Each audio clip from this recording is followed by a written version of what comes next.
बेटी को बचाने के लिए जॉनसन को फिर से हवा में करतब दिखाने पड़े। उसने एक लकड़ी का गट्ठर उठाकर जोर से कांच पर मारा, लेकिन कांच जरा भी नहीं हिला। उसने गौर से देखा और यकीन कर लिया कि ये चाइना मेड नहीं है। फिर वो एक कदम पीछे हटकर और ज्यादा ताकत से बैल की तरह दौड़ा और टकराया। इस बार कांच टूट गया, लेकिन वो खुद भी लगभग बाहर गिर ही पड़ा। सांस संभालकर उसने एक और बड़ा लकड़ी का गट्ठर उठाया, एक मूर्ति का सिर तोड़ा, रस्सी काटी और गट्ठर से बांध दी। फिर उसे खिड़की में फंसाया। उसने टेप को उल्टी दिशा में अपने हाथ पैरों पर लपेटा। चिपकने की ताकत जांचकर वो गट्ठर पर चढ़ा और पलटकर बाहर कांच की दीवार पर चिपक गया। अब जॉनसन हल्क वर्जन स्पाइडरमैन बन गया था। बाहर तेज हवा चल रही थी, नीचे सैकड़ों मीटर गहराई और पैर रखने की जगह सिर्फ 10 सेंटीमीटर चौड़ी। वो कांच से चिपककर धीरे धीरे आगे बढ़ने लगा। मुड़ाव पर जगह दूर थी तो उसने पंजों के बल छलांग लगाकर पार किया। नीचे खड़ी पत्नी का दिल गले में आ गया और आसपास के लोग भी सांस रोके उसे देख रहे थे। जॉनसन दीवार पकड़ते हुए एंटेना तक पहुंचा और रस्सी को सहारे से बांध दिया।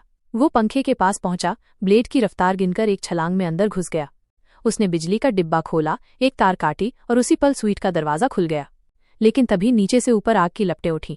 जॉनसन ने पंखे की गति की परवाह किए बिना छलांग लगा दी। अब वो हवा में उल्टा लटका था, लेकिन पकड़ने की जगह उसका वजन नहीं सह पाई। उसने किसी तरह पकड़ बनाई और अपनी अद्भुत ताकत से ऊपर चढ़ाया। अभी वो सांस ले ही रहा था कि देखा दरवाजा धीरे धीरे बंद हो रहा है। आखिरी पल में उसने पकड़ से दरवाजा रोक दिया और अंदर घुस गया। इस बार उसकी पकड़ ने जान बचा ली। जाओ लोंगजी को काबू में करने के बाद उसे सच्चाई पता चली। ये अपराधी अंतर्राष्ट्रीय वांटेड थे।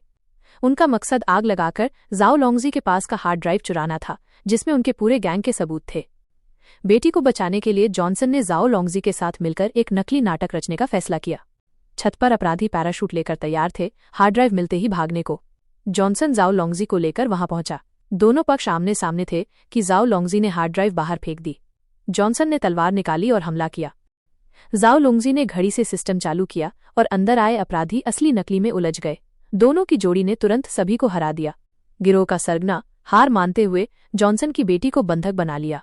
मजबूर होकर जॉनसन ने हथियार डाल दिए, लेकिन सरगना को ये नहीं पता था जॉनसन के पास आखिरी चाल बाकी थी। लड़ाई तो खत्म हो गई, लेकिन खतरा अब भी था। इमारत में आग फैल चुकी थी। अगर आग नहीं बुझी तो वे सब जलकर मर सकते थे। जॉनसन बेटी को लेकर ऊपर बस भगवान से दुआ कर रहा था। इसी बीच पत्नी ने पुलिस को समझाकर साबित कर दिया कि जॉनसन दोषी नहीं है।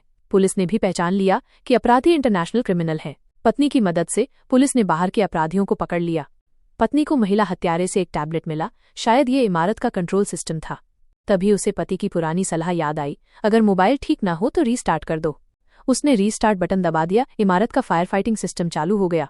जलती इमारत कुछ ही सेकंड में बुझ गई और इस तरह जॉनसन का परिवार लोगों की दुआओं के बीच सुरक्षित मिल गया। फिल्म यहीं समाप्त होती है।